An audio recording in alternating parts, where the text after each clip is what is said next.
Ancient Anatolia. The history of the region's most powerful cities, kingdoms, and empires in antiquity. Written by Charles River Editors. Narrated by Victoria Woodson. Introduction. While the Bronze Age is recognized as one of history's most important phases, it's been hard for historians to precisely date. The idea of the Bronze Age comes from a three-age system developed in the 19th century through which archaeologists and historians believe cultures evolve. These three ages are the Stone Age, the Bronze Age, and the Iron Age, and the concept of the system stems from the simultaneous development of museums in Europe during that time.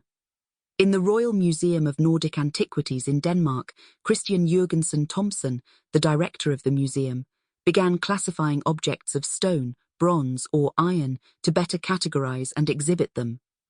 Each archaeological artifact was thus sorted according to their materials and further organized by shape and style. Through such methodology, working alongside archaeological reports, he was able to show how certain objects changed over time. This typology, combined with stratigraphy noted in archaeological reports, was useful to early archaeologists with no reliable method for dating artifacts. By understanding which object came before or after, early archaeologists had a relative dating system with which to assess the age of an object or culture. This kind of system was useful to the archaeologists who often encountered objects from above-ground burials that lacked stratigraphy. When this three-age system reached England, John Lubbock expanded on it by applying cultural anthropology to the ages.